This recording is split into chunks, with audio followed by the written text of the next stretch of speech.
নমস্কার বন্ধুরা, পিংলুস কিচেনে আপনাদের সকলকে স্বাগত জানাই। আজকে যে রেসিপিটা শেয়ার করব চলুন দেখে নেওয়া যাক। আমি এখানে নিয়েছি কালো সর্ষে, নারকেল কোড়া, সাদা সর্ষে আর পোস্ত আর দুটো কাঁচা লঙ্কা। এই পাঁচটা জিনিস আমি মিক্সি জারে দিয়ে একটা পেস্ট তৈরি করে নেব। দুটো ঝিঙে নিয়েছি, খুব কচি ঝিঙে, খোসাটা ছাড়িয়ে নিয়ে আমি বড় বড় করে পিস করে নেব। দেখো আমার বড় বড় করে খোসা ছাড়িয়ে বড় বড় করে পিস করে নিয়েছি। আর এটা খুবই কচি ঝিঙে করতে হবে। আমি একটা প্যান চাপিয়ে দিয়েছি, সে তেলটা কড়াই গরম হয়ে গেলে আমি এখানে সর্ষের তেল দিচ্ছি। এটা সর্ষের তেলে ভালো হয়। ঝিঙেগুলো আমি দিয়ে দিচ্ছি। ঝিঙেগুলো একটু নাড়াচাড়া করে ভেজে নেব।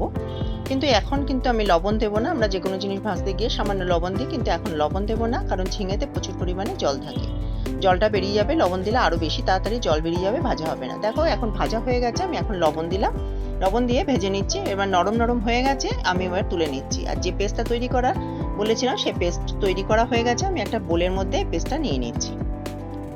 বোলের মধ্যে পুরো পেস্টটা নেওয়ার পর আমি মিক্সি জারে অল্প একটু জল দিয়ে মিক্সি জারটা ধুয়ে ওর মধ্যেই জলটা দেবো। মশলাটা ধুয়ে ওর মধ্যেই জলটা দিচ্ছি। বোলের মধ্যে জলটা দিয়ে দেখো একটু পাতলা হয়ে গেছে, এরমই দরকার। এখানে আমি কাশ্মীরি লঙ্কা আর হলুদ দিচ্ছি, কারণ আমি কাঁচা লঙ্কা দিয়ে আমি এটাকে পেস্ট তৈরি করেছি। এখানে লবণ দিলাম পরিমাণ মতন, দিয়ে ভালো করে মিশিয়ে নিচ্ছি। খুব ভালো করে মিশিয়ে নিতে হবে। এখানে আমি সর্ষের তেল দিয়ে দিচ্ছি 2 চামচ। সর্ষের তেল দিয়ে আবারও আমি ভালোভাবে মিশিয়ে নিচ্ছি।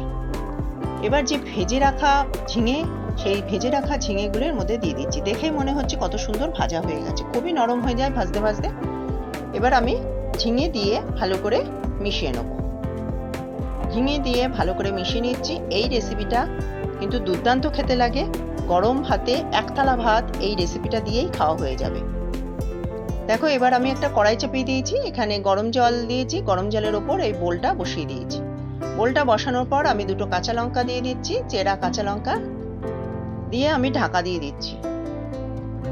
এই ঢাকাটা আমার উঁচু হয়ে যাবে, স্টিমটা বেরিয়ে যাবে, সেই জন্য আমি একটা ওর বরাবর একটা ঢাকা দিয়ে দিলাম। এবার আমি কড়াইয়েও ঢাকা দিয়ে দিলাম।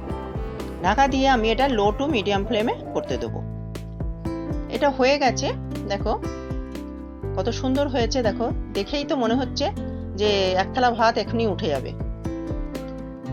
আর কতটা নরম হয়েছে, ঝিঙে তো ভাজতে ভাজতেই নরম হয়ে যায়।